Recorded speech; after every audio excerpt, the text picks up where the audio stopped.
संग्रहालय के चारों हॉलों के चारों रक्षक यहीं बैठे थे।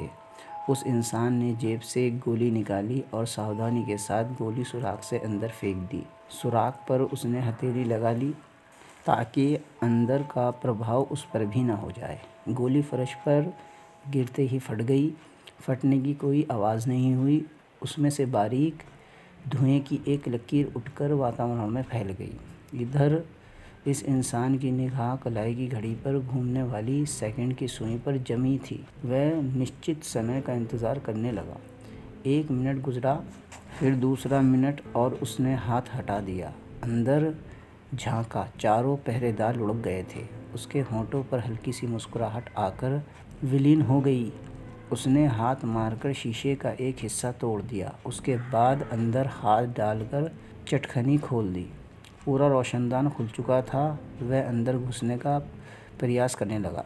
जल्दी ही वह अंदर की दीवार पर झूल रहा था।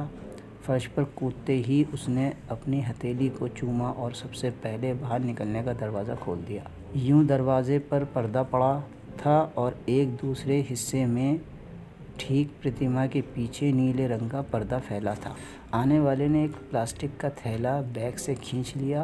उसे उम्मीद थी कि बाहर पानी बरसने लगा होगा क्योंकि मौसम का हाल उसकी जानकारी में। उम्मीद थी कि आज रात तूफ़ानी बारिश होगी, तेज़ आंधी चलेगी।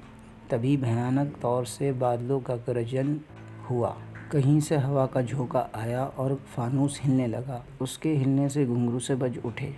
एक बार तो वह घुंघरू की झनक से बौखला गया, मगर जब उसने निगाह उठाई तो देख लिया कि फानूस पर बहुत छोटे खूबसूरत घुंघरू लटके हैं जो हिलने के कारण बज उठे हैं। बाहर दूर बादलों के झुंड ने इस तरफ दौड़ भरी।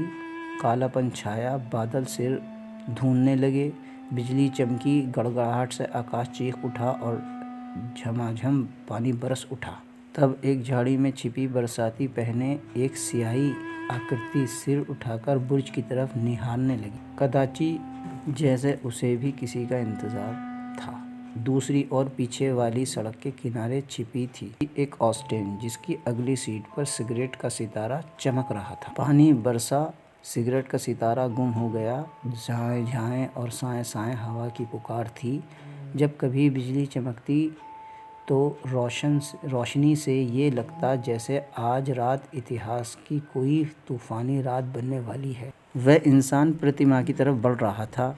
उसे इसका ज़रा भी आभास नहीं हुआ कि कुछ पल पहले नीले पर्दे का एक चौकोर स्थान फट गया था और उसमें से एक गौर वर्ण आधा चेहरा उभर आया था और उस चेहरे की नीली खूबसूरत आँख इस दृश्य को देख रही थी। सुनहरे बालों की कुछ लटें गाल तक आ गई थी। निश्चित रूप से वह एक लड़की थी। चोर ने प्रतिमा के सामने पहुंचकर अपना काम शुरू किया। वह चैन पार करके अंदर घेरे में पहुंचा। तभी आंधी का तूफान खिड़कियों को बचाता, शीशों को तोड़ता प्रविष्ट हुआ और फानूस जो तेज़ी के साथ हिला तो मोमबत्तियाँ बुझ गईं।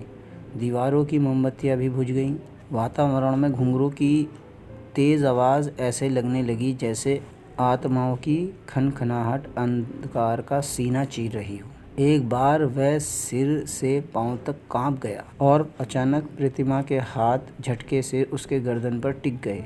वह चीख उठा। भयंकर चीखों में उसका गला घुटने लगा। घुंघरू की झनकार, डूबती चीखें, हवा की साएं साएं, तूफ़ानी वर्षा।